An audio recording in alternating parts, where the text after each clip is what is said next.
ఒక జంట ఉంటుంది, వాళ్ళు మేముండే ఏరియాకి దగ్గర ఒక 50 కిలోమీటర్ల లోపే ఉంటారు. వాళ్ళది వైశాస్ ఫ్యామిలీ.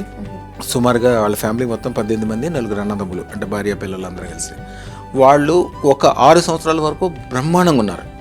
6 సంవత్సరాల క్రితము అన్నదమ్ములు ఎందుకు పోట్లాడుకున్నారో ఏం జరిగిందో తెలియదు.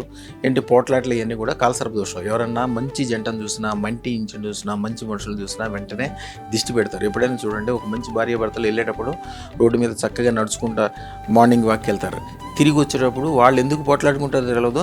రోడ్డు, జనము, మనిషి ఉన్న విషయం కూడా వదిలేసి పోట్లాడుకుంటారు, భయం భక్తి లేకుండా.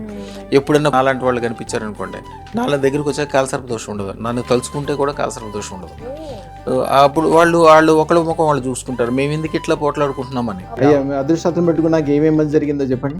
ఇక్కడికి వచ్చేటప్పుడు అమ్మాయి సంబంధం కుదరాలి, వ్యాపారం చేసిన బాగా అభివృద్ధి ఉండాలి. అమ్మాయికి పెళ్లి కుదురుతుందో లేదో కొన్ని చోట్ల అడిగిన గురువు గారు, కాల సర్ప దోషం ఉందన్న. నేను ఇక్కడ అదృష్ట రత్నం తీసుకుపోయిన 5 రోజులకే సంబంధం సెట్ అయింది. నేను అనుకున్నంత ఇంకా రెట్టింపే మంచి సంబంధం కుదిరింది. ఆ కలియుగం వెంకటేశ్వర స్వామి, నేను ఆయన భక్తుని ఎక్కువ, నేను తిరుపతికి ఎక్కువ పోతుంటాను. ఆయనని నన్ను పంపించిన. శుభం బియాత్, శుభం బియాత్, శుభం బియాత్.